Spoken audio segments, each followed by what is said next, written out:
Like I said, my name is Paul. I graduated from New Mexico State University. I've worked for the Walmart Corporation for about 5 to 6 years. I've worked my way up the ladder, starting from a cashier all the way to where I am now, store manager in Columbus, Georgia. I moved from Las Cruces to Denver, to everywhere around in Denver, and they told me to come here, and I said yes. Now, my employees, what's so special about my employees, 75% of my employees are from the community on Buena Vista Road. Either they walk to work, or they ride a bike to work, or they drive to work. And I wanted to make sure that as Walmart Corporation, we didn't forget about the people around that community. Another great thing I'm proud about is we have 30 full-time employees, 70 part-time, almost 6 to 7 associates that go to Columbus State. And the biggest thing I'm proud of is we are hiring 10 veterans in this community. There's no other store in Columbus that hire 10 veterans. I made it an issue to make sure that we interview everyone and give everyone a fair chance. I did over 1,000 interviews with my associates, and we picked the best 100. And 10 of those were veterans, and I'm very proud of that. Some of the sites, some of the things that I want you to be informed about our neighborhood market. It's accessible for seniors. We're added additional sidewalks. We've done extra lighting in the parking lot. If you drive by, you can't miss it. We've also added a turning lane for Buena Vista and Floyd. We know how busy that road is. And I personally live right next to that community, so I'm very proud of it. But some of the things I really want to talk to you about is community partnership. I know everyone thinks of Walmart, we're a billion-dollar corporation, what do? Well, I want to commit to you and to be proud to say that what we're doing is something that no one else is doing in this community. I've lived here for 6 months, and I've looked around, and I've been here every day around the pavement trying to find out what this community needs. And I'm committing to do 100 backpacks for Lonnie Jackson Elementary. Now, some of you don't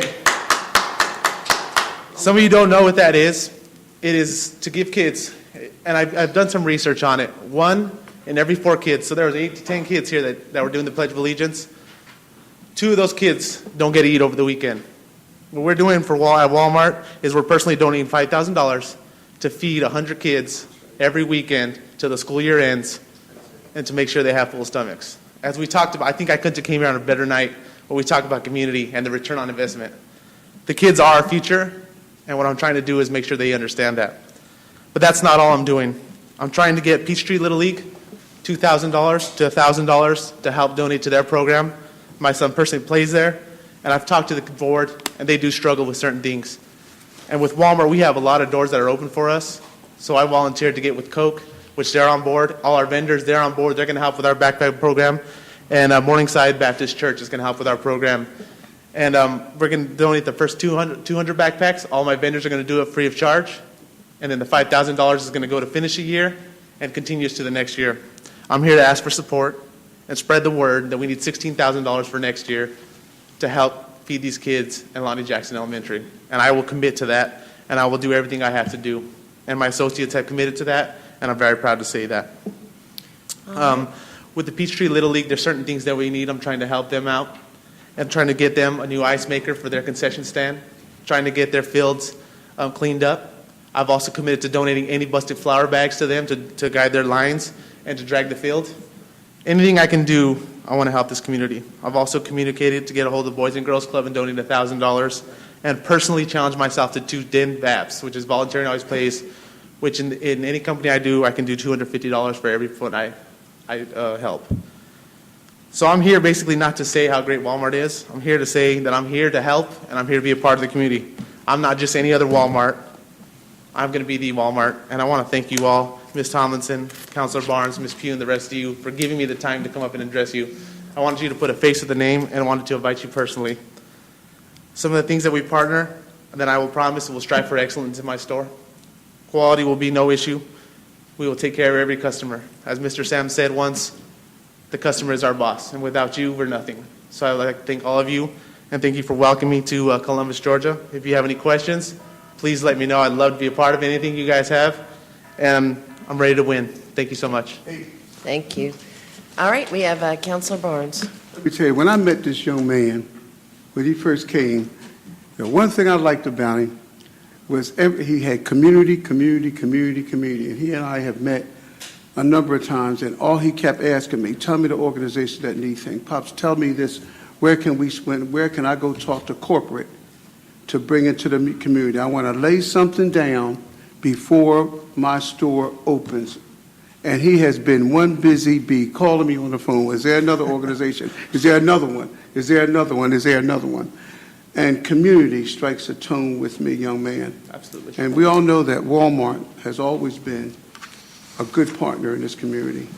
But let me tell you something. You socked it out of the park with me the past couple of months, calling me and wanting to know what organizations can I talk to corporate to bring money into this community. I know Walmart has a good name, but I'm opening up my store on Floyd Road. And by the way, Councilor Pugh, this is a gem for you. This young man right here, and I haven't left you out the loop because every time we talked, I said, you know, it's not in my district, it's in Evelyn Pugh's district, but you've got my support because you're talking community and things for this community. And so I'm going to be there. I've got it on my calendar. Thank you. Be there in the evening. And be sure to give the dates again now. Let everybody know. Tell the dates when So we our have the VIP night associate. will be April 11th. It'll be from 6:30 to about 8 o'clock. We'll have catered food, and we'll just kind of have, there won't be any shopping. We're just going to kind of let the associates' families come in and see what they've built, because my associate have put in a lot of hard work and built this from ground up. We don't have a company that comes in and puts shelves for us. These guys are in there grinding every single day, putting in hard work to get it done. And then grand opening day is April 13th. It'll be at 7:30 in the morning. We will have Kendrick High School out there marching band, As you cheerleading, and then we will have banners hanging for all our high schools that we support. And I will be at both events. But Thank you.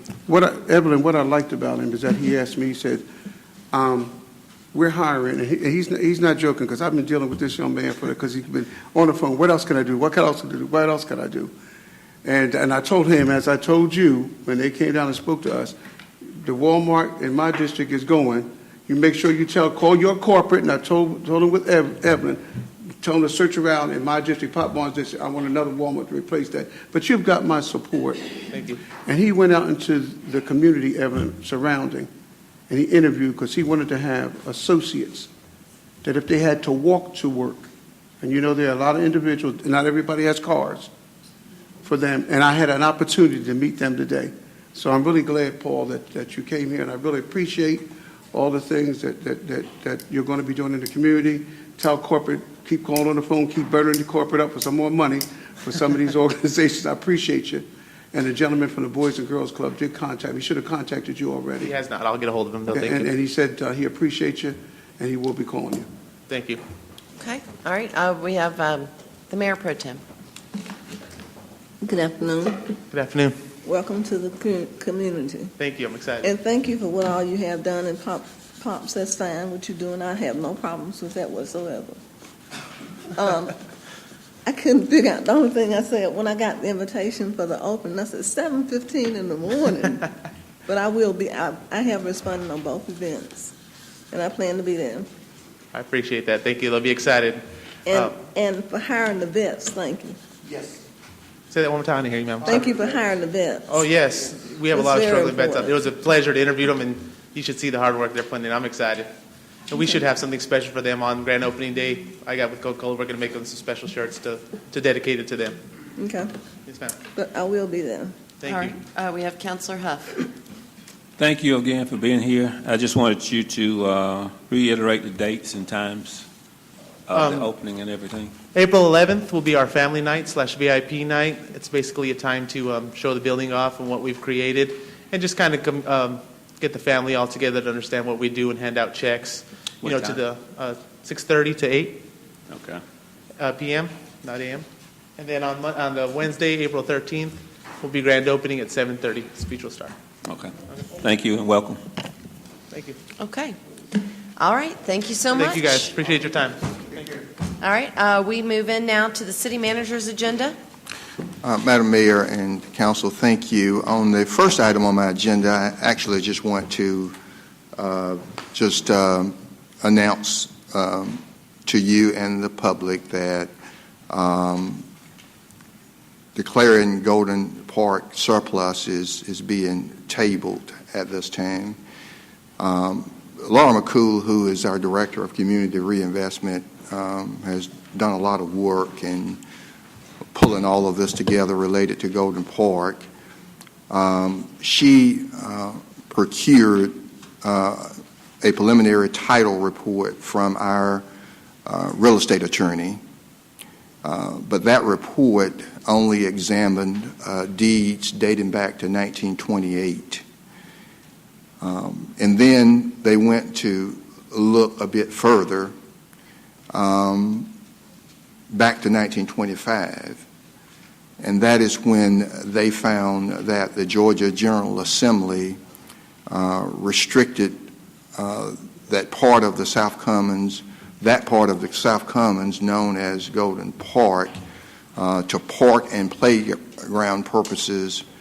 And the act that they found, there was a 1925 act, that act restricted conveyance of the property unless a referendum is held approving a sale. And so that was a 1925 act when they went and looked back prior to 1928. And so our real estate attorney will be issuing an amended title report reflecting that 1925 restriction. So only the Georgia General Assembly can amend the act so as to remove the restriction as to park purposes. This can be accomplished only through local legislation that goes to the Georgia General Assembly, and our first opportunity to do that will be in the 2017 legislative session if council decides you want to move forward with legislation that would put it on the ballot to have the residents decide that they want to use it for other purposes. So for that reason, or those reasons, we are tabling it, and you will not hear about it again until and unless we're going to put it on our legislative agenda for the 2017 legislative session. So I wanted to make you aware of that. So number 2 on my agenda is a $400,000 grant. Excuse me, my system's completely down, so y'all are going to have to raise hands. Let's see here, Councilor Huff. Or let's see, Mr. Fay. Okay.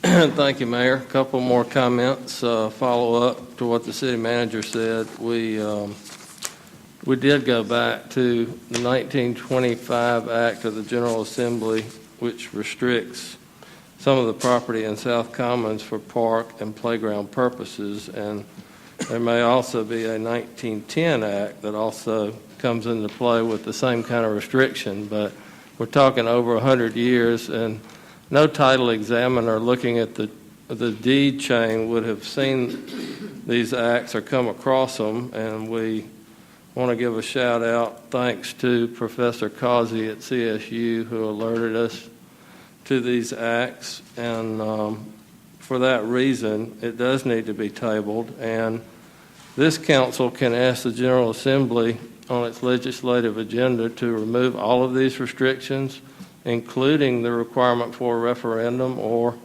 remove some of the restrictions. But that can be done in the fall when you put together your legislative agenda. And, of course, General Assembly can act on whatever you request. All right, thank you. Anybody else? Mayor Pro Tem. Can you turn on the Mayor Pro Tem's microphone, please? Thank you. I just want to know, what does that do for our budget for next year? Well, we had not, it would have certainly helped our budget, but we had not counted this towards balancing our next year's budget. This was not being considered, but certainly it would have helped if we were able to accomplish it, and certainly would have helped with the fund balance. Okay. Anybody else? All right. And so next on my agenda, the city, in partnership with Neighbor Works Columbus, applied and was awarded $400,000 through the Georgia Department of Community Affairs in order to receive this money and construct a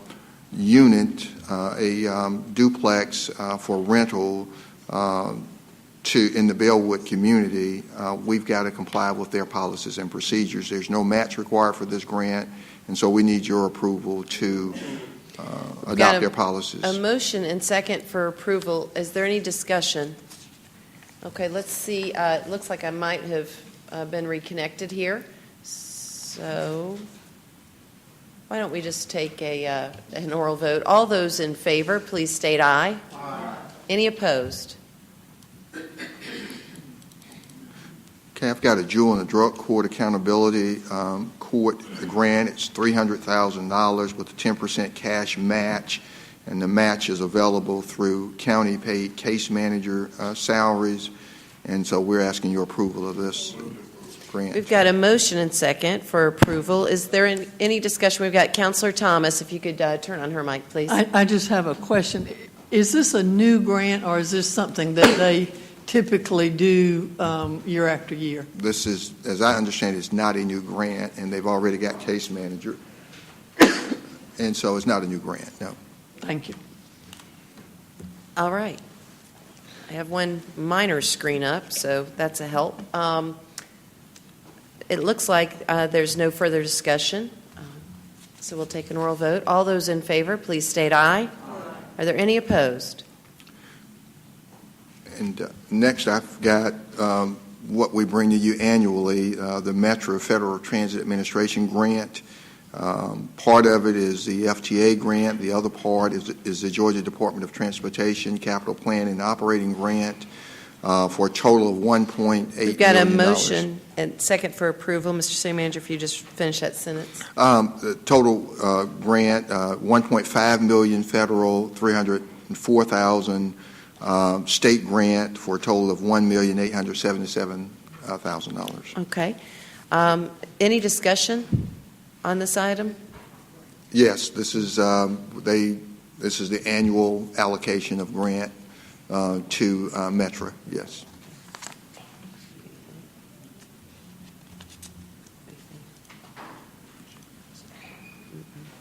All right. There being no further discussion, all those in favor, please state aye. Any opposed? Next, we've got Georgia Emergency Management Statewide Mutual Aid Grant. It allows for assistance to be lent to other Georgia counties and for assistance to be received here in our county in the event of an emergency or disaster. The signed agreement allows counties to be monetarily reimbursed for any assistance lent to other counties. We're asking your approval. Right. We've got a motion and second for approval. Is there any further discussion? See none. All those in favor, please state aye. Aye. Are there any opposed? I've got the on the purchases, Employee Service Awards, PNs, $6,631 on an as-needed basis. All right, we've got a motion and a second for approval. Is there any discussion on this item? Seeing none, all those in favor, please state aye. Any opposed? Got a replacement vehicle for the Columbus Police Department. It's on the Georgia statewide contract. It's a Ford S12. Great. We've got a motion and second for item B as stated by the city manager. It's a statewide contract. There being no further discussion, all those in favor, please state aye. Any opposed? I've got replacement playground equipment, and let me just say thank you to Laura McCool once again. She's come in and she's really done a lot of work with Community Development Block Grant, and for the first time in years, we're able to support Parks and Rec through the use of Community Development Block Grant funds, and we're asking you to approve replacement of playground equipment. It would be installed at Pop Alston, Benning Park, Britt David, and Theo McGee. We got a motion and second for approval. It appears there's no further discussion. All those in favor, please state aye. Aye. Any opposed? Next is a vendor name change only. It's a roofing consultant service, and we're asking your approval to We've got a motion for approval. I'm sorry. They tell me I skipped item D. Well, why don't you go ahead and do this one and go right back to so item D. it's a name change for our roof vendor. Their new name would be Edifice Consultant from the current name of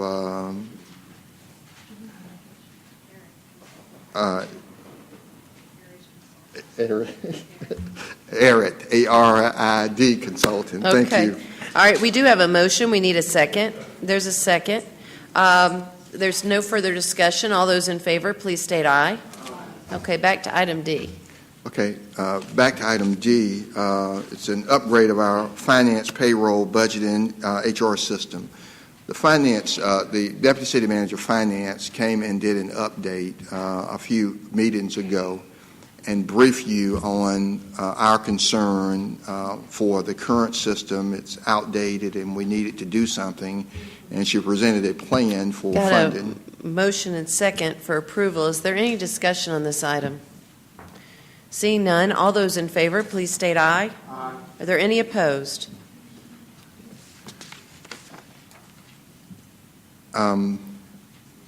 ELF is, and we've had much discussion on aquatic facility management, and we've referred for some time now to this company as Company A, and Company A is American Pool Services of Georgia. And we're asking you to approve this RFP for facility management of the Columbus Aquatic Center. Councilor Thomas mentioned at the last meeting, and while 45 hours of service is mentioned in here, and we've negotiated and with the available funding, and they indicated 45 hours of service for the available funding, but what we've committed to do is go back to them and further negotiate. And I don't know, it could require adjustments on some other things, but we want to try and, or at least attempt to negotiate more than 45 hours of service. We don't know how that will end, but it's a negotiation effort, and we will give it our best effort. And once we determine what the hours will be, we will come back to you and report that, and we'll break down for you the hours of operations on every day of the week, what time they'll open and what time they will close, and what marketing efforts will be, and what programs or services you can expect, and so forth. So this is an RFP. It allows us to further negotiate, and that's what we're asking you to approve tonight. Okay. Sure. Councilor Barnes. But right now, it's 45 hours. Based on the money that we have, yes, sir, it would be 45 hours. And but we'll go and negotiate. All right. Councilor Thomas. Mr. City Manager, I want to make sure, I've been asked this question, I want to make sure that my response has been correct. If we negotiate, let's say for the sake of example, 45 hours, and we were able to get some competition in that would require longer period of being open that week, this 45 hours would not stop that. Is that correct? I mean, we could have a competition, a swim meet that went beyond the 45 hours as long as the costs were in line or neutral or whatever? Absolutely. And part of our negotiation when we go back will be if we were going to exceed the 45 hours for whatever reason, is there an hourly rate, or we will negotiate what the cost would be. And I'm just using an example.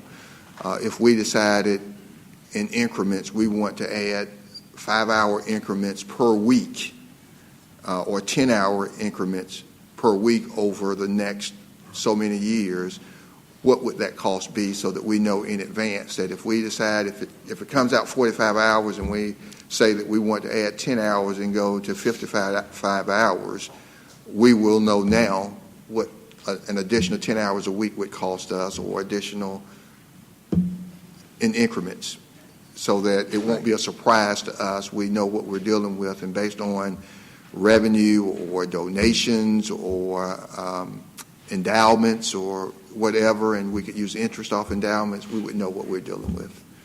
One other thing that I would hope that we would keep in mind is that when we're setting the actual hours that we're going to be open from, 4 o'clock to 9 o'clock or whatever, that we consider perhaps different hours in the summer than in the winter. When the kids are out of school, we may want to make some kind of adjustment to those hours. That's typical, I think, for recreational facilities, that the summer hours are different than the school year hours. So and I know that you'll keep that in mind. We will, and as committed, we will not come back to you with hours until we have gone and worked with the task force. And we all agree that based on the number of hours, these are the days of the week and the hours for those days of the week. So we will make sure the task force is involved and agree, and with summer hours, winter hours, and what have you. So they will actually be at the table and involved in setting those hours of operation. All right. We have Councilor Huff. The amount of money we're working with is $825,000? $825,000 and some change, yes. Okay, thank you. All right. We have Councilor Davis. Ms. City Attorney, in the contract, is there any opt-out provisions? And what time period would we be talking about? I'm not aware of any. Is it just a Well, 1 year, well- a solid 1 year annual contract? Well, the opt-out would be no different than it was with USA Pool. What is that? What's the I opt-out? think it clause? was a 60-day 60 written days. notice. 60-day written for- notice by yes. either party. Yes, For any reason? yes. Okay. I know there was some conversation the last time we were here at the table that I was open to about pursuing or just looking into exploring, if I may, an authority. And in doing some research on that and looking at what we're talking about here, there may be some cost-effective options in going this route. I still would like to understand it a little bit better. At the end of the day, my goal is to try to get as many hours as we can and run a first-class facility and get the most we can with the taxpayers' dollars. So I think that's the struggle, is trying to find that model. I cannot approve 45 hours because it just, at the end of the day, I said it earlier, the revenue efficiencies just don't match up. That facility was not made to run for 45 hours. If you look at any facility across the country, they're all running 70 to 90 hours. And that's what they're made to do. And I think once you start cutting hours, you're gaining momentum. We're gaining momentum. We got people using it. You're selling memberships. I think if you start limiting the use of the facility, you're going to wind up losing a lot of that. You're going to wind up losing revenue that you could generate with the extra hours. And I'm really concerned about that. The thought comes into my mind, you got to be careful. You shoot yourself in the foot, and then you've pretty much ruined it. But I don't want to do that. I'm not there yet. And that really concerns me. So I cannot approve 45 hours, and I'm still open, and I'm very motivated to look at ways of finding money to make this work and to keep the hours open in the pool. I think we can do it. I think with a combination of making a few little painless, slight painful adjustments here and there, and with money being raised in the community, I think we could do that. I'm a little leery going into a contract on the front end without understanding the terms. I don't know what they're going to come back, and if you want to add hours, there's no telling, what they could request. But I think those, in my mind right now, those are the two options on the table. I don't know where we're at with the authority concept right now, but it's worth exploring. As we said before, I know there's a lot of management costs loaded up in here. I don't know what it is, but between that and cost allocation and maybe some efficiencies with the other pools in the community, we may be surprised. But I don't have that. I have some missing pieces there that make me a little uncomfortable. So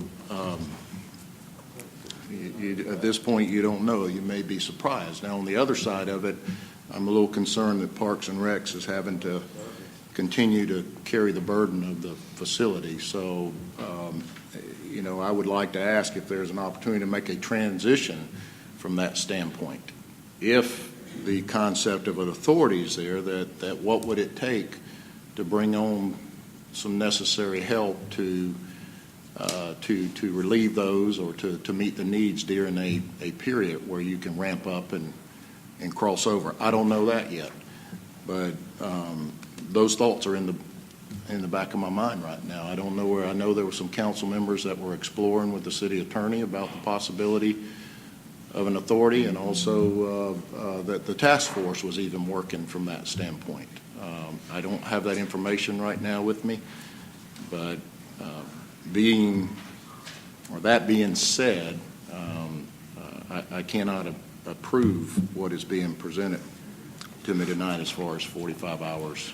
I don't have a problem going with a management company, but the only thing that holds me back there is that I would really like to explore the authority option, and I'm open to that. So you can say I'm not ready to make a decision, but I have my reasonings behind it.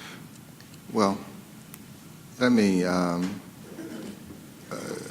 just say that, as I said earlier, we've been dealing with this for 5 months, and we've gone through the numbers time and time again, and the direction that we received at the last meeting was that we would move forward with the 45 hours. That was at the last meeting. And so I realize that there are only 6 members of council here today, and certainly I can pull it and bring it back at the next business meeting for a vote. But and when I bring it back at the next business meeting for a vote, if the vote is not to approve the 45 hours, as I said, we're going to transition staff out of there June 30th, and we need a third party or some other form of management July 1. It's not fair for me to ask our employees with families to continue to work 80 hours a week, and so we'll need to bring in some outside help if we can't get a budget approved for the aquatic center for July 1st, and we'll let those people go back to their jobs. But we are going to be operating an aquatic center where they are going to be opening the doors, and we provide lifeguards. And we need a decision. We need some direction. And so I hope that we can get to that point either at the next business meeting with a decision or some clear direction so that we can prepare for July 1st. And so we can do anything with money. And for right now, we have $825,000. And we are going to get exactly what we pay for. We have experienced that with the former third-party contractor. We got what we paid for. And if we keep doing what we've been doing with the money that we've allocated, we're going to keep getting what we've been getting. And so it's either going to be money or it's going to be 45 hours and have an efficient 45-hour-a-week operation. So we're going to need your direction. And I understand. I respect that and appreciate that. I just want to remind this council that 45 hours, for the sake of elimination of hours, the city's going to be paying a heavy premium for a recommended service. I just want you to understand that. And I go back to the revenue efficiencies as my basis. And I think it's proven with all these numbers. And I think if you look at the models, you can go online, there's many models across the country where the numbers are right there to look at, which raises questions. So like I said, that facility was built to operate and operate for many hours. And I think that if you start limiting hours in this facility, it's going to come back to haunt you. I really believe that, Mr. City Manager. Let me ask, we've got several counselors in queue, but there seems that every time over the past many months we've been talking about this, there seems to be two consistent themes. One, that council, there's no consensus or no majority to fund it at more than $825,000. So that's what was clearly a consensus last time. $825,000. That's what we're going with. So we've got that council seems to agree on, and then we've got the consensus that 45 hours is not acceptable. Okay, well that's a non sequitur because $825,000 buys you 45 hours. So I just worry that in an authority, I guess we're hoping that somehow they'll make $825,000 equal more than 45 hours through volunteerism and so forth, which could take quite some time to establish. I just wonder, maybe we can have a bit of conversation. How in the world, if we've got council agreement that it's going to be $825,000, but absolutely not 45 hours, how there's ever going to be a direction for moving forward at that point? Well, that's easy, Mayor. Okay. Last week, we just started looking at some cost savings. We really hadn't got a chance to get in there and explore that. We haven't been able to get in. I'd like to go in there and nibble at it a little bit. I talked to Dr. Wardsley, said if we don't have to cut all those hours that are being recommended. We don't have to raise all those fees that is being recommended, but anything can help. And I said this before, we're going to have to change the way we're doing business, and we've got a lot of facilities and a lot of programs operating right now free of charge even for out-of-county people. So, and I don't even know how we're even tracking things, to be honest with you. And that brings up a valid point about efficiency audits. But I go back to saying that there's maybe ways here and there, along with coupling money that can be raised in the community to get those extra hours and to run the facility. And I struggle with that because I still believe in my heart of hearts that there's an efficient way to run this and to do it effectively. That's just where I'm at from this standpoint. But I'm not going to, like I told people, I think that if we make this decision, what we're basically telling the pool community and the city is that there's 45 hours, there's no turning back. And even at that, I don't want to be in a position to have to go back to a management company. I don't even know what they're going to charge me per hour after that to add on. So Okay. I think it is a valid argument, Mayor. Sure. No, all comments are valid, no doubt. I just am trying to look for a way to bridge those 2 points. That seems to be the struggle. Mayor Pro Tem. My issue with it is we have no documentation that tells me 45 hours is what's needed, other than taking the hourly rate, dividing into the total budget amount that we have, and that's where we come up with 45 hours. But I think we need some kind of usage documentation. We may not need more than 45 hours. Because I'm sure there's some dead hours during the day when nobody's using the natatorium. And I'd like to make a motion that it does be pulled. That it does what? That we pull it. There are not enough votes to do anything one way or the other with it. Okay. All right, so there's a motion that the item be pulled from the city manager's agenda. We've got, is there a second on that? Okay, there's a second. All right, Councilor Huff. Yeah, I was just going to step in and say, based on the $825,000, Madam Mayor, you're correct. We've been at $825,000 or whatever we can get for that. I think the thought process is between the possible authority and the pool community. Is there a way to raise additional monies to go with our proposal in order to get the hours that we need, because I'm not in favor of cutting rec time or pool time in the other centers in my district for that purpose. But I am in favor of trying to keep the aquatic center open for the time needed, the 89 hours, but not to penalize the kids that are already participating in the different districts around town.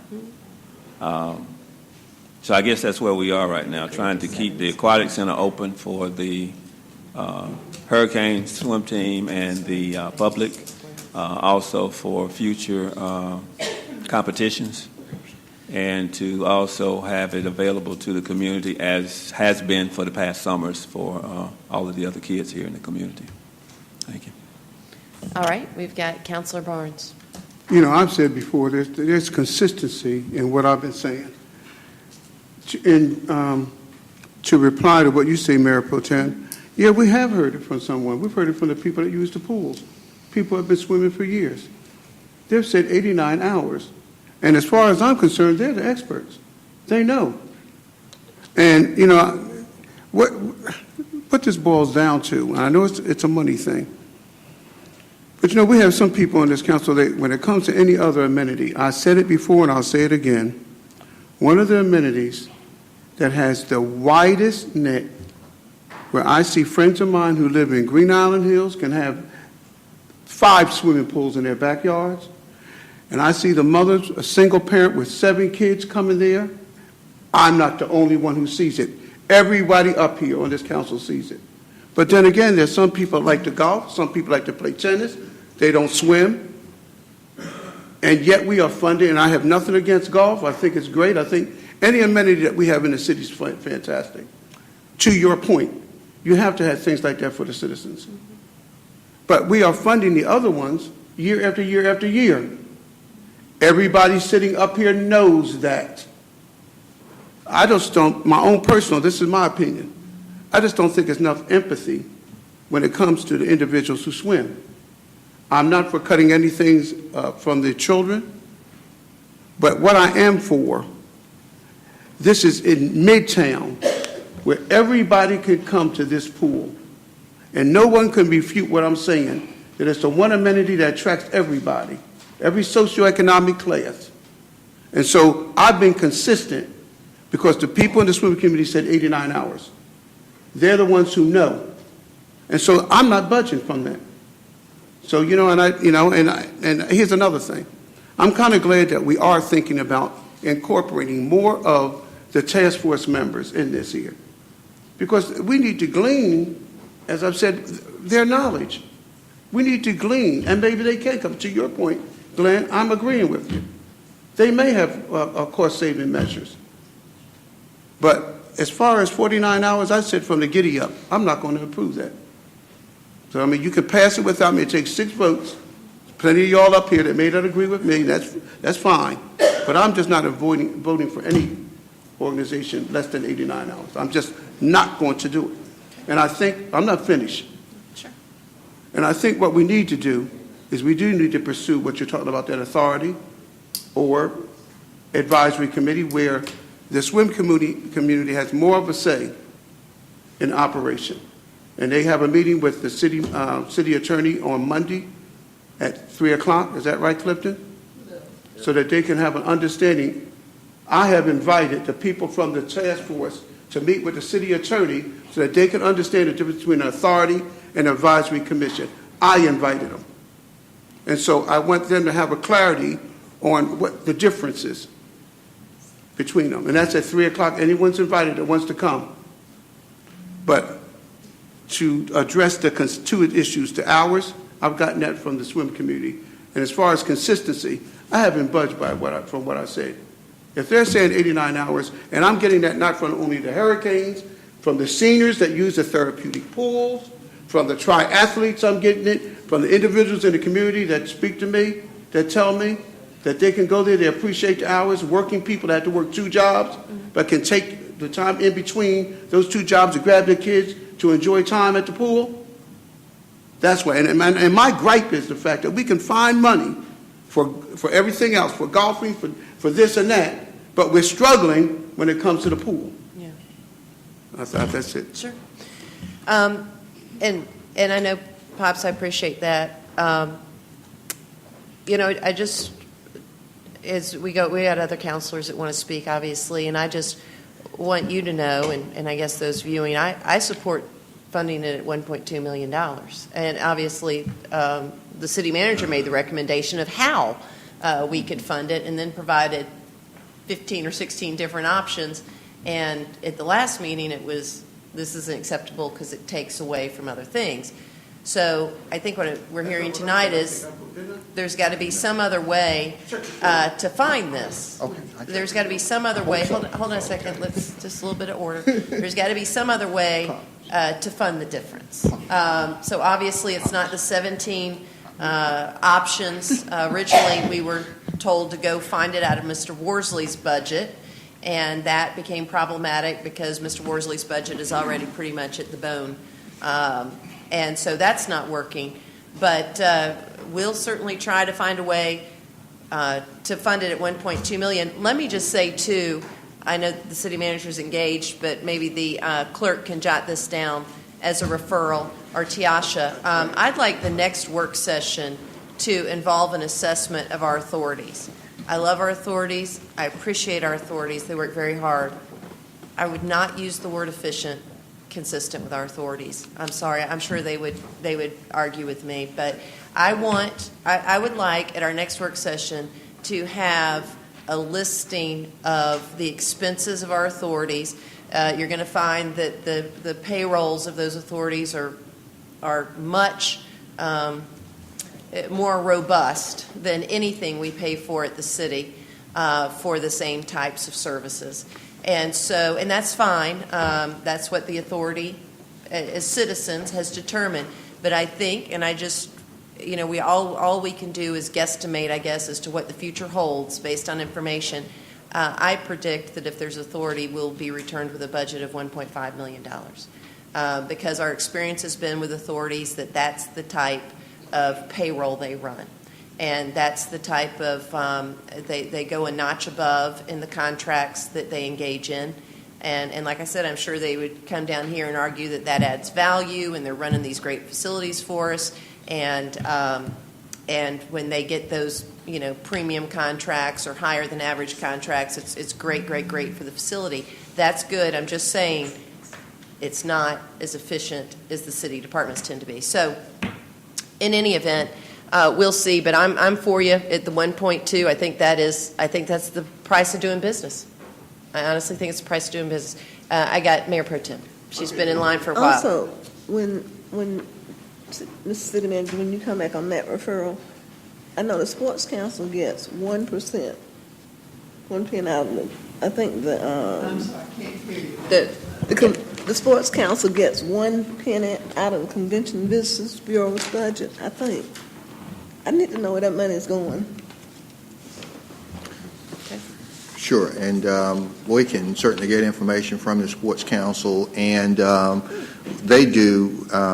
they provide us with an annual audit of their monies too. And the only organization that we don't get an audit from is the River Center. Because it's a private entity. I mean, they get the 1%, and we get audit from CVB. Of course, Civic Center is part of the city. The Trade Center, we get their audit. We get Sports Council audit. We just never have gotten one from the River Center. Why? Because they're a private entity, but we could certainly ask for their audited financial statements. Sure. Mm-hmm. Okay. We don't control them, so we can't demand their audits and all that good stuff. But we need to know where the money that we give them is going. Mm-hmm. Sure. But Mr. City Manager, I know you were engaged in conversation. I asked for a referral at our next work session, which I think is in 2 weeks. I'd like to see it's next week. It's next week. What is being expended by our authorities? We can do that. Okay. Let's see here. We've got Councilor Davis and Councilor Barnes. Mayor, thank you. And I just want to say, what you alluded to a minute ago, you got to be real careful, because that provides an illusion that the authorities we're talking about are, you got to compare apples to apples and oranges to oranges. The authorities you're talking about are totally different. No, I'm not interested in exploring these other authorities that we have. I'm interested in a pool authority with a title that we can look at an organization that can possibly manage a pool facility here that we already have fixed cost on. And cost allocation would actually be a part of that. So, and you've got a governing board that would have some accountability and responsibility, and you're looking at totally different models of operation and generating revenue at the same time. So, no, that you can't compare other authorities with what we're talking about. And I don't want people to get the illusion that just because we're talking about an authority, it's not going to work because it's cost prohibitive. I don't see that happening in other communities. I don't see that happen with other municipalities. Actually, I see it being effective. So that's why I'm even questioning it, because there's history out there, there's facts, there's data, there's analysis that's out there. And I ask the question, why can't we do it? And that's what my responsibility is as a counselor, is to why can't we do it? And at the end of the day, I'm trying to find the best solution to solve a matter that we're dealing with. So, in saying that, Mr. City Manager, have we looked at maybe cross-utilization at some of these pools, possibly? I used the word efficiency audit a little while ago. One of the things I don't have here, I don't have foot traffic, I don't have usage, I don't know how these facilities are being used and when they're being used. And I would question about times from that standpoint. Maybe there's times in the middle of the day you can shut the facilities down. I don't know, but anything and everything helps.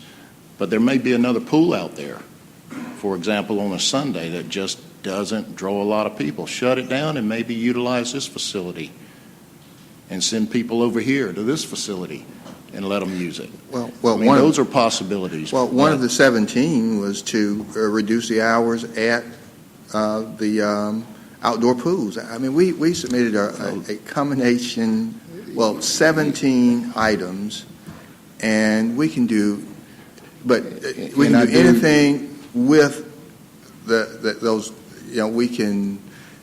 We can come back to you if you want us to, but the bottom line is what I submitted in my recommendation was that the least impact to the seniors, the youth, the neighborhood rec centers, neighborhood pools.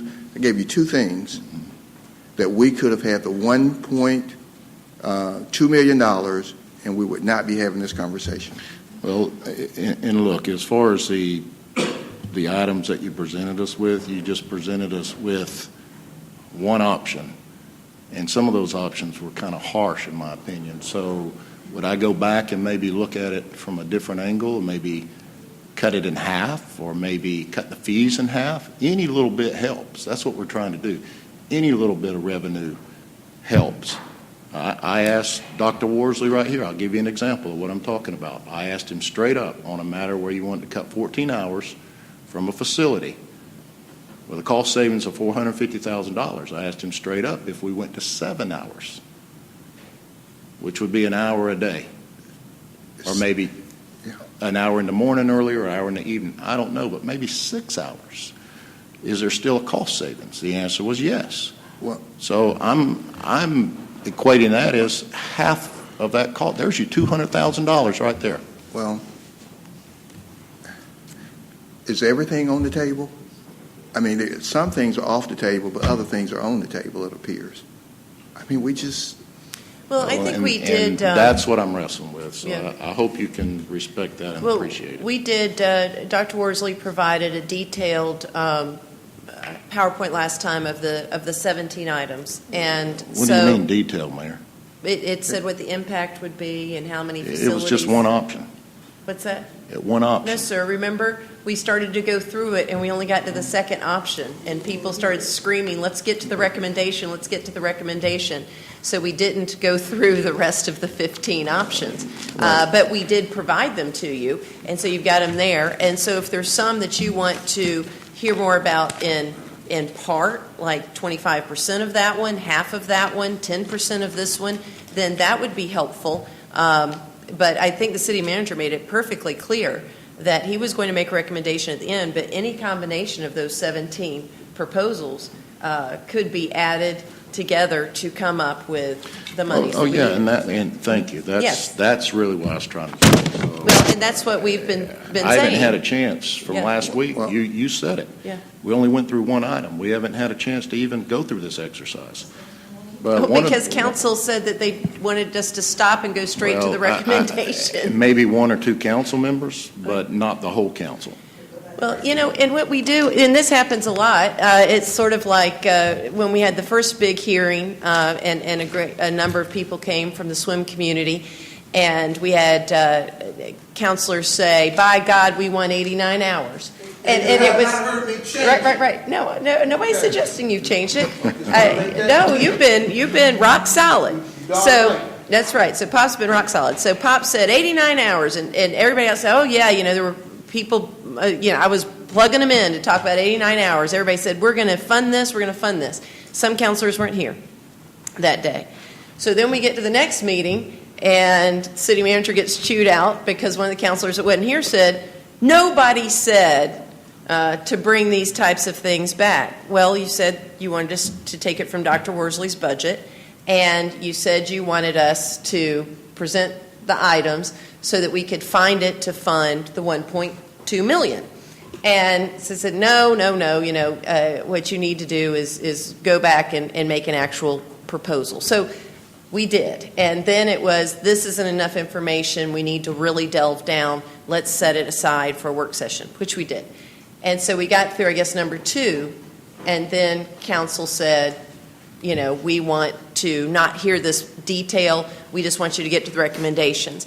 And so I think what happens sometimes is a counselor 2 or 3 expresses very strongly their particular opinion, and if nobody else says anything but just quietly nods, then that is the consensus of council. That's what we're taking direction. I mean, if we have to vote on every single item, maybe that's what we need to do. Because last time there was utter silence. It was Councilor Henderson said, I've made my decision. We're going forward at $825,000. A couple other, we can pull the tape, a couple other counselors said, well, that's the only option we got. We got to go forward, absolutely. Well, And that was we got to go with what we have. This is what we have. We got to go with what we have. And that was the consensus of council. And now and the city manager said, I'm going to bring back this contract, and we'll go forward. And Councilor Thomas said, we need to try to negotiate and squeeze more out of it, and we need to see if we can use volunteerism. And we said, oh yeah, that's a great idea. We'll try to do that. So we bring it back today, and we're here. So at some point we gotta hone in on the decision. Well, and I don't disagree with you on that, Yeah. but look, I asked last week, I don't know how many times I asked, the task force recommended 77 hours. You want to go back and look at the video. Yeah. I mean, I asked several times about 77 hours. Has anybody attempted to address the 77 hours? Right. We did talk about the fact that they had 77 hours, and it would save money if we went to 77 I think the hours. decision was made that the city just wanted to go in the direction of, option A with 45 hours. Well, I'm not there. But No, one that of the was not things- the city's, if you're saying the city and you're pointing at the city manager, the city manager's recommendation Well, was to operate the pool, the aquatic center, at $1.2 million by phasing out the after-school programs or raising fees in the after-school programs and taking $200,000 from the 1 cent penny that went to the River Center. That was his recommendation, to fund it at $1.2 million. And that was his way to fund it, or any combination of the 17 items. Okay. Well, Okay. we haven't got through the 17 items, but I will tell you, and the one thing that I like and what Dr. Worsley talked about was the potential for youth to participate in risky behaviors, and these rec facilities do provide safe haven. So we haven't even talked about the ability for Dr. Worsley to request a grant from crime prevention. I think this is crime prevention. And Well, we've I talked think that about- we need to be asking for money from crime prevention for support. We've talked about the fact that we're not going to allow crime prevention for operation expenses. So that's something we'll need to talk about. Wait a minute. We're talking about programs. We're not talking about operation expense. Everything that's supported by crime prevention is operational. You know, it's all, majority of it's administrative. These are programs. We're supporting programs. Okay. Thank you, Mayor. All right, thank you. All right, Councilor Barnes. I want to address what you said about the authorities. Okay. You know, Mayor, if we always make judgment calls on accepting the way that things always were or happen, you'll never really make change. Now, I want to just give you a business. That's what made Patton such a heck of a general. He looked at the odds. He didn't look at the way things always happen. He challenged it. So I don't accept that statement about the authority.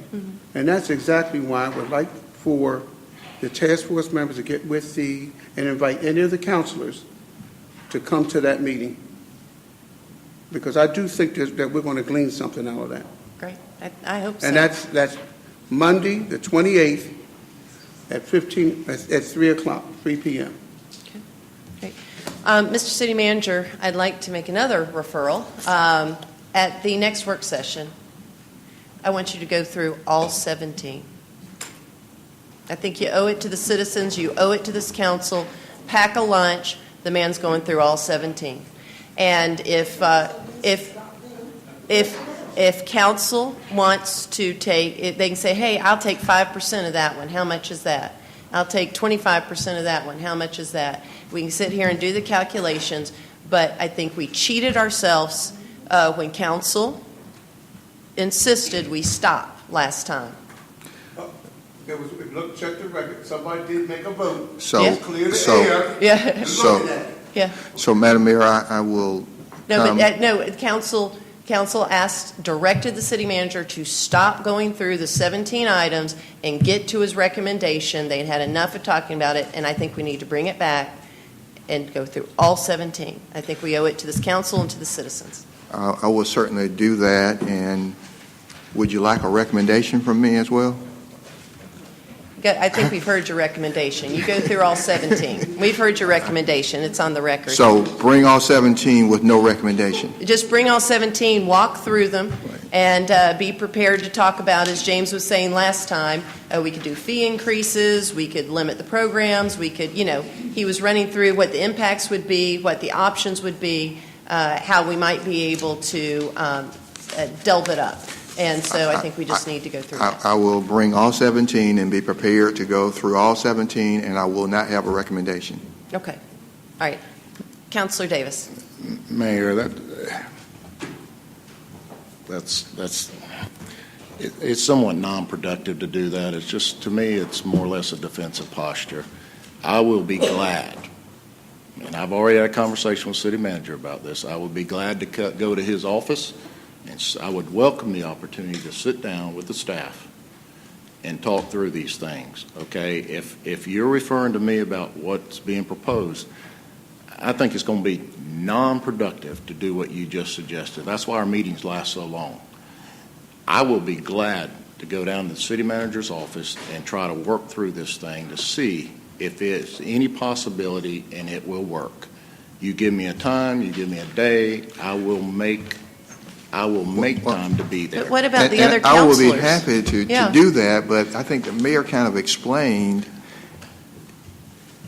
just a few minutes ago that we hear from one counselor. It's like at the last meeting, it was Look, clear. you guys are very smart people, all right? It was All clear right? at You're the. very smart people. You know what's going to happen. It's It's just going to get wrapped around the wheel. It's going to be non-productive. It- It's useless. And I understand, but I was very clear when I left here at the last meeting and reiterated that, okay, I'm going to bring it on my next agenda. I said all these words.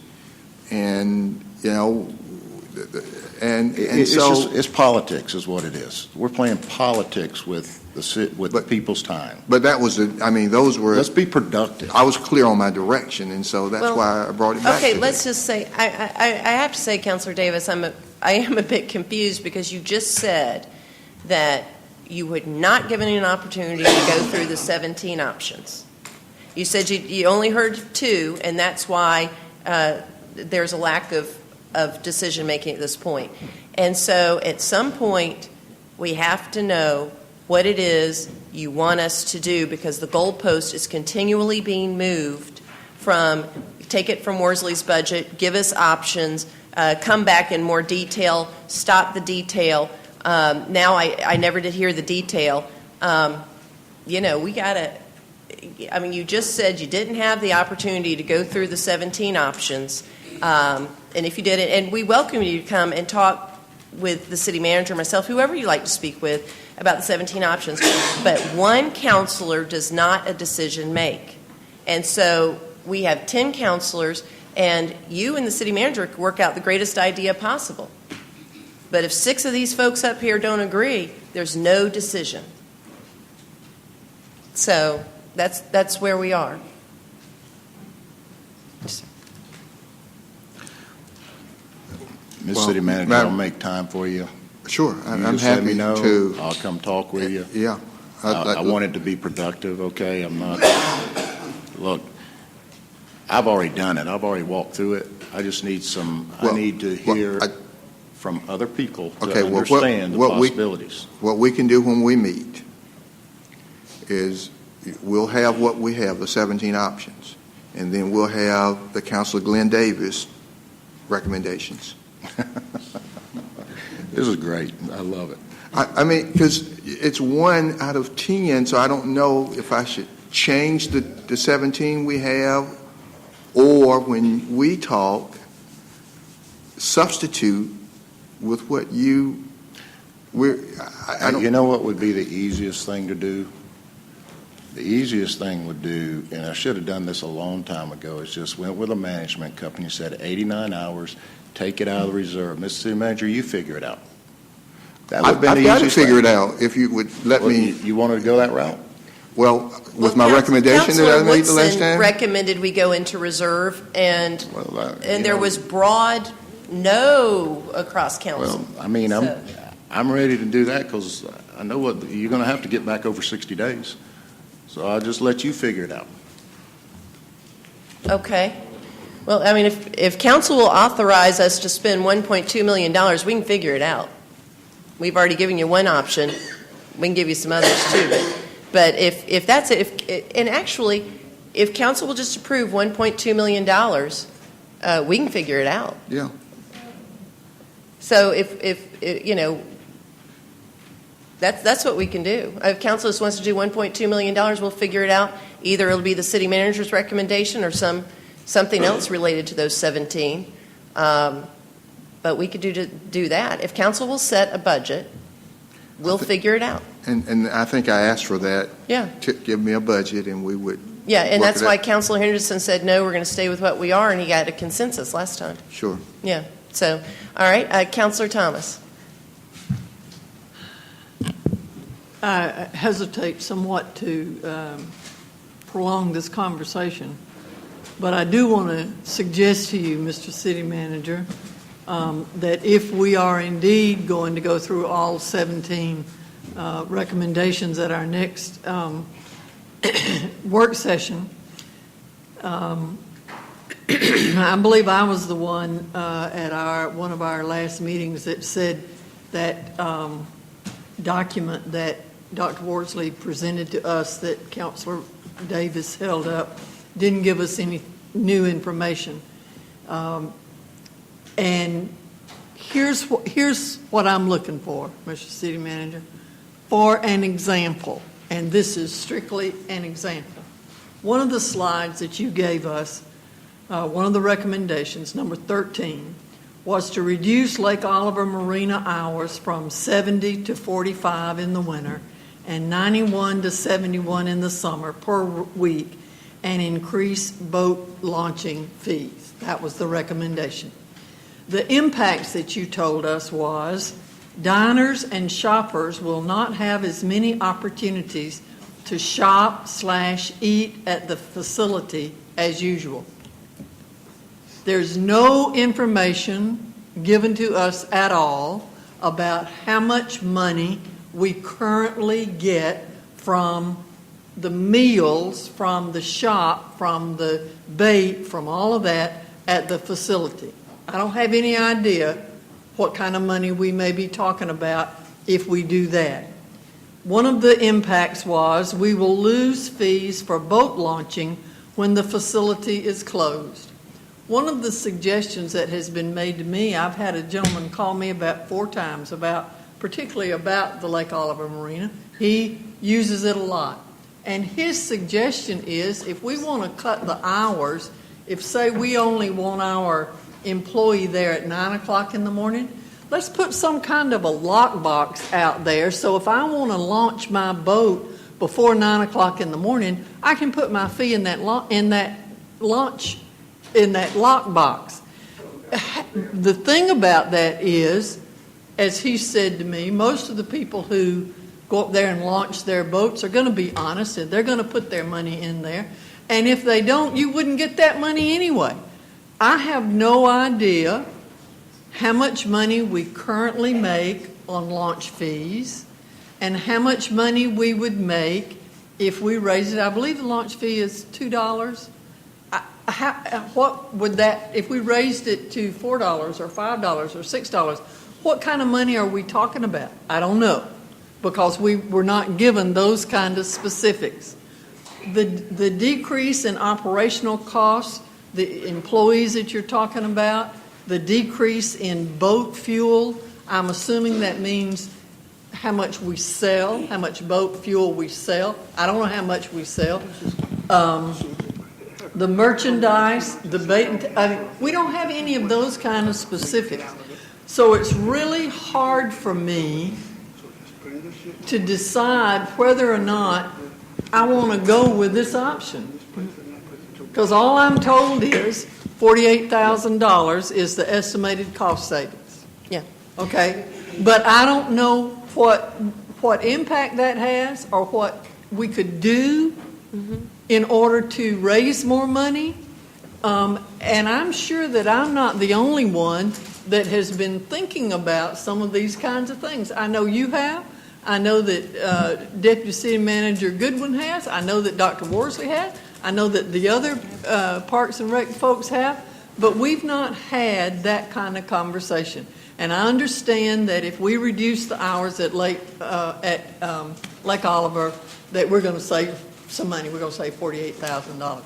But what I'm looking for are the specific kinds of things, the specific areas, and I don't know that you can do that by next week to pull all of that information together. Yeah. But if I'm asked to make some of the kinds of decisions that we need to make, I need some very specific information on which to base that. So if we're going to go through this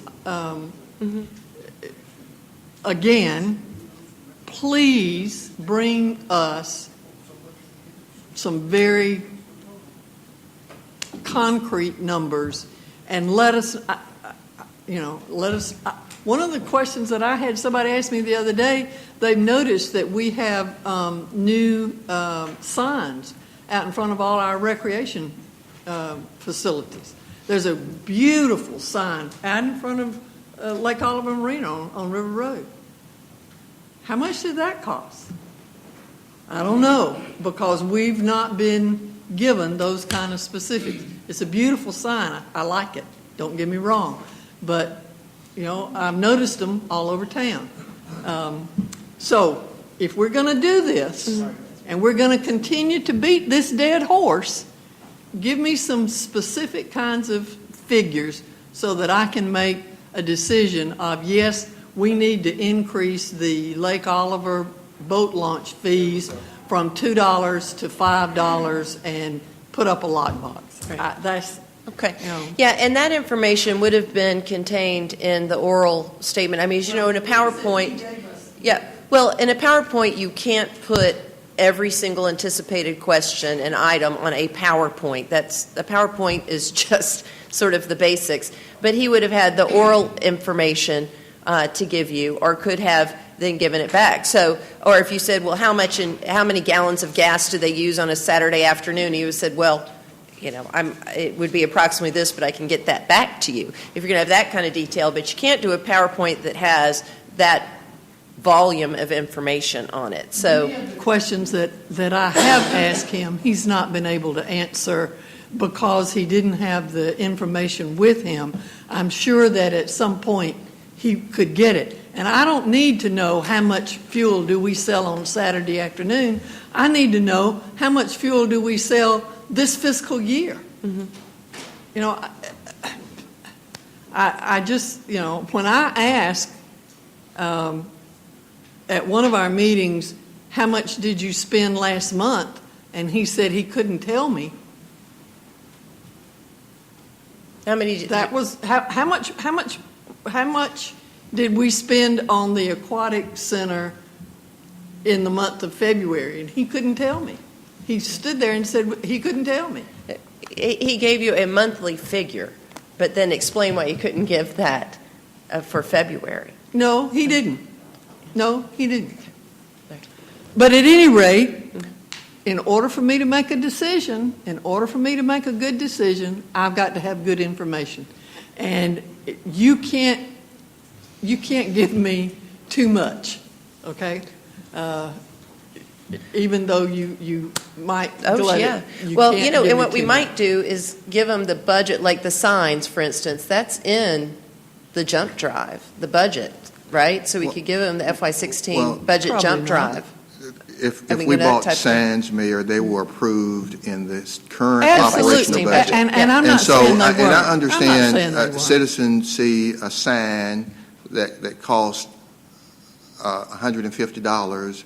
Well, That's that not, sign costs more than $150. you know, well, I mean, I'm just saying, but whatever it is, you approved it in the 16 budget. I understand that, Mr. City Manager, but what my point is that these citizens that have been listening to us have this conversation for 5 months are saying to me, if you're looking for money, how about all those signs out there? And I can't respond to that because I don't know.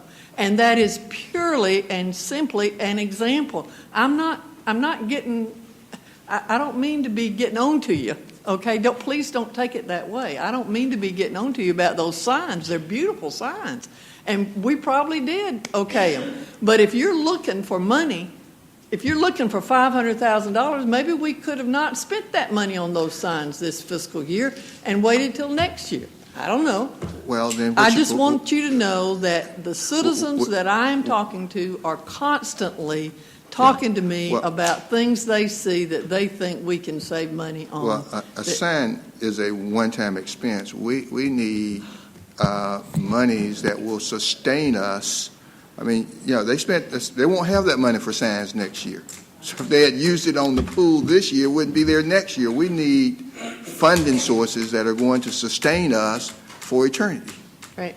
I would say, you know, as we try to get our hands around this, we had this exact same issue with the ice rink. And we had very enthusiastic and engaged citizens who had a real ownership interest in that ice rink. And for many months, we were whipsawed as an elected body as they demanded we hire somebody in particular as a rink manager and that person be able to give lessons for profit while he was at work and in violation of our policies. And if you remember, that was just such a unfortunate and inefficient way to run the ice rink. And finally, we determined a budget, and we gave it to Ross Horner. And I haven't heard anything about the ice rink in 2.5 years. Not a word. So I think, you know, the decisions are pretty basic. We need a budget, just a budget. We need a budget. And we need to know if somebody other than Parks and Rec is going to run it.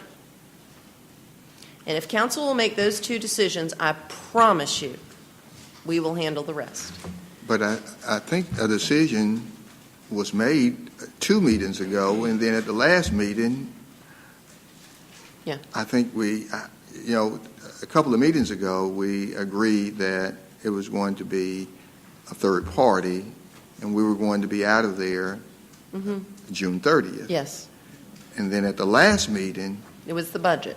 set. well, the authority came back up, and I wasn't sure, and I'm still not sure right now, Is it a third party, or is it the authority? Or I heard tonight, can we hire some other employees to run it after June 30th? So I still don't know. Yeah. Well, I think we need to, we can discuss it again at our next work session, and that at the next business meeting, we just absolutely have to have not a consensus, not the most powerful voice at that moment, but a vote on the budget and on who is going to be having the definitive oversight for the day-to-day operations of this entity, period. Yes, that would help. We have to have those two things done, and they have to be in the form of a vote. No more can we do consensus. Okay, so at next week, we'll bring back the 17 items. At the work session. At the work session. And then on the second Tuesday, hopefully we'll have some direction, and we can either bring back the RFP recommendation, or I guess maybe at the work session, we'll be pointed in Right. a different direction. We'll have more money for more hours, and we can go with the third party. Well, and we don't, I mean, interestingly, and this could be maybe one of the things, as Councilor Davis said, we're getting wrapped around the axle on, we don't have to have with great specificity a decision from council as to each of the 17 that should necessarily be cut and in what proportion. We would like your input in that, clearly. But if you will set a budget and who is going to run it, we can handle the rest. We'd love your input as to the 17 options, but if you will give us a budget and who's going to run it, we can take care of the rest. Councilor Huff. In your facts that you bring back or whatever we need to do, Councilor Davis has done a lot of research, and the biggest question right now is why are there other aquatic centers running at capacity for 80, 90 hours on $850,000 to $900,000? I'd like to know who they are. Yeah, we can go Okay. get their And financial what we can statements. do, we can take their budget and hire the same number of people and do everything that they're doing and turn it over to a third party, if they'll do it for that. Yeah, if you will tell us which entities Who are they? you're looking at, we will call their finance people and their executive directors or whatever construct they have, and we will find out how they're running those entities. Absolutely, whether they're being subsidized in some way or, whatever. But if you can tell us what entities they are, we will absolutely contact them and get their financials and see how they're doing it. Well, and Mayor, the concerning thing is that, we're looking for an aquatic center to be successful on $825,000, but we give all of these other people 1% hotel motel tax. I get that. We got But that's we got the Civic Center gets 2%. That's $1.2 million. The Trade Center gets $600,000 plus $750,000 in beer tax. The River Center gets $600,000, and of course, then there's the CVB, but that's okay. Yeah. But Aquatic Center, you got 825. Give us 89 hours of service, and you ought to be great. Yeah. It's just not possible. Let's get these names of these entities that are being run for 89 hours at $800,000. Let's call them and see how they're doing it, and then let's. Can I get the list from Yeah. somebody? We'll get information to you. Well, give us the ones that are running for 89 hours at $800,000. Those are the ones we want to see. That you like. Yeah. Well, just give us the ones that are running at Yeah. 89 hours at $850,000. We're just trying to figure out a year. how they're running at Sure. full capacity for the money. Well, we want to know. Because we're talking about keeping it 89 hours, Yeah. and that's the only thing that compares to the 89, 90 hours. Yeah. Well, get us a list of those. If you could, Councilor Huff, just email them to the city manager, and we will absolutely get on the phone and call those people and get their information. We'll go visit them. We'll get their information. I promise you that. Yeah. Okay. That was a referral from the Mayor Pro Tem. So we've got, first of all, let's take that as a referral, Tiasha, from Councilor Huff, that he's going to send us a list of the natatoriums and aquatic centers within the state of Georgia that run for 89 hours in the approximate range of $800,000 a year budget. And then the Mayor Pro Tem has asked that we itemize every natatorium in the state of Georgia and what their budget is and how many hours they run. Okay? All right? Let's get that. That'll be good. All right. Well, So, here we go. And I think we've got our... well, there was a motion on the floor, but I can just pull the aquatic center. Was it, Tiny, was there a motion in a second? Okay. Matt, who was the, you want to withdraw your motion? Okay, she'll withdraw the motion. And I'll just pull it. We'll table it, and we'll come back with those few referrals. And let's do that at the work session if we could. Okay. Okay? Well, I think all of them are going to be probably university facilities, but they're going to be state subsidized. Right, but I know our clerk can go, they can go to the clerk for family. Oh, we can get a list of the natatoriums and go see. Yeah. Okay? All right, with that, Madam Mayor, I'm going to move to the updates, and I'm going to call on Dr. Worsley and John Hutchison of Inspections and Codes to talk about the Aquatic Center lightning protection that we've been discussing.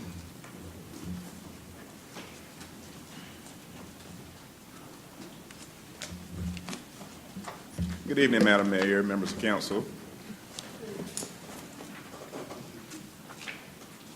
This evening, we would like to bring back as an update the Aquatic Center and the lightning protection system.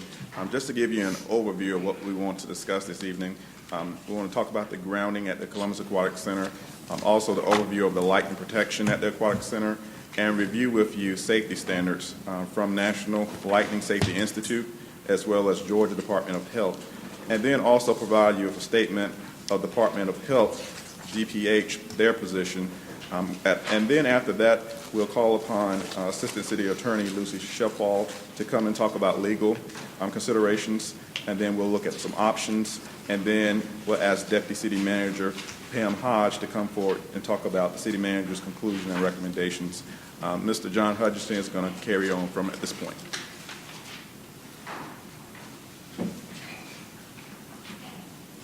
Good evening, Council. We'll just kind of recap from the last meeting. Just that the Columbus Aquatic Center is properly grounded and bonded in compliance with the National Fire Protection Agency and the National Electric Code standards. And also that the Inspections and Code Department has performed all necessary inspections for safe occupancy of the building. Just to recap on the lightning protection. The lightning protection system is an optional system for a building. There's no requirements for the National Fire Protection Agency nor the National Electric Code to mandate its installation. And again, the lightning protection system does not guarantee that a building will not be struck by lightning. It also does not guarantee lightning will not pass through building components, and it also does not guarantee the safety of occupants within a building. You just can't do it. We searched online for some additional standards that other national organizations use. The YMCA and the NCA have fairly similar recommendations here that the National Lightning Safety Institute has. That one, they recognize the threat, and two, they identify in advance safe and not safe spaces. Primarily, anything around the pool and the pool deck would be considered not safe. Any of that is around the water and would cause harm. So, not near electrical conductors, electrical equipment, metal objects, diving boards, and even the showers. Then they take appropriate actions to suspend the activities and then determine when the activities should be resumed.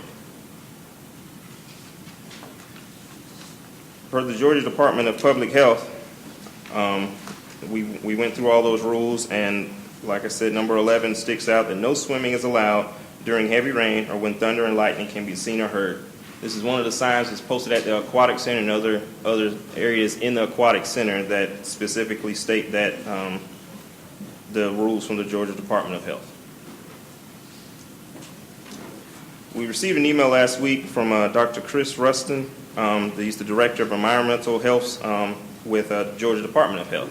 And so we've got responses from him as to, we had questions about waivers from Georgia Tech and items like that.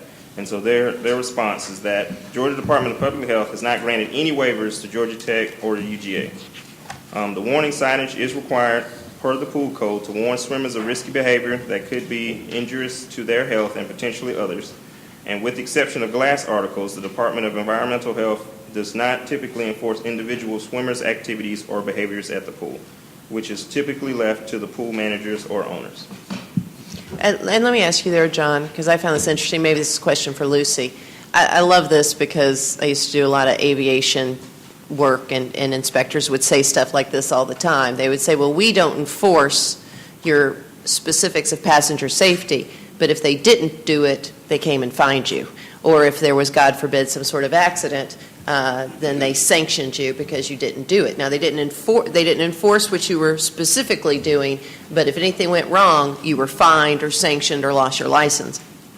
Did they elaborate on this whole business about we don't enforce what you do, we leave it to management? Did they say, and if management doesn't enforce it, you get a pass?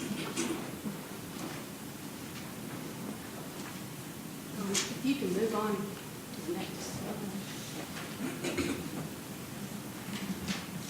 If it's covered in yours, Lucy, that's fine. Do you want to cover that? Because I think that is, I found that concerning. And I don't want to say disingenuous because that's not fair, but they know what we're asking here. And to say, well, we let you all, yes, we have a legal regulation, but we let you all enforce it. Really? Well, what if we don't and somebody gets hurt? You're going to get fined, and they're going to pull your license or whatever benefit it is they offer.